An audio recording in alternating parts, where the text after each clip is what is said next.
বাংলাদেশের পরিস্থিতিতে সেখানকার ভারতীয়দের নিরাপত্তা নিয়ে উদ্বেগ বাড়ছে।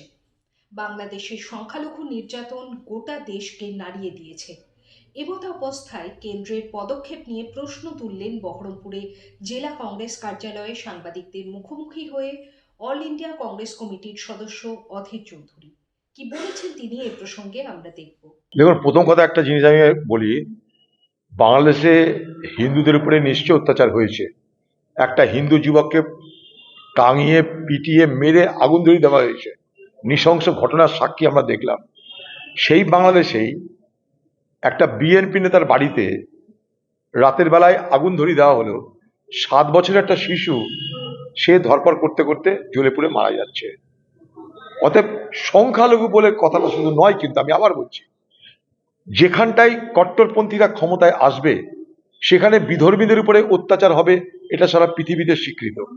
ঠিক আছে, কিন্তু বাংলাদেশের কট্টরপন্থীরা পৃথিবীর অন্যান্য দেশের কট্টরপন্থীর মতন একইভাবে যেমন বিধর্মীদের উপরে হামলা করছে, তেমন স্বধর্মীদেরও উপরে হামলা করছে। এই কারণে যে তাদের চোখে যারা শত্রু, তাদের কোনো ধর্ম নেই, তারা বিধর্মী হতে পারে, স্বধর্মী হতে পারে।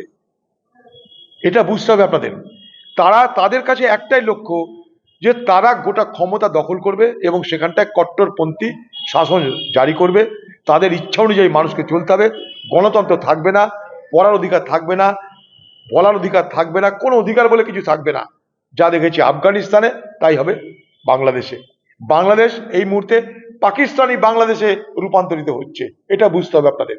সেই জন্য সংখ্যালঘু একটা যুবককে যেভাবে নৃশংসভাবে হত্যা করা হয়েছে, তার জন্যে যেমন সারা ভারতবর্ষে, সারা পশ্চিমবঙ্গে, সারা পৃথিবীতে তার নিন্দা ধ্বনিত হচ্ছে, ঠিক একইভাবে লক্ষ্য করে দেখুন সেখানে বাচ্চা শিশু, সে কিন্তু বিএনপির, সেটা কিন্তু হিন্দু না, সেটা মুসলমান বাচ্চা শিশু, একটা 7 বছর তার বয়স, তাকেও কিন্তু তার গোটা বাড়িতে আগুন ধরিয়ে দেওয়াতে তারও কিন্তু সে আগুনে পুড়ে মৃত্যু হলো।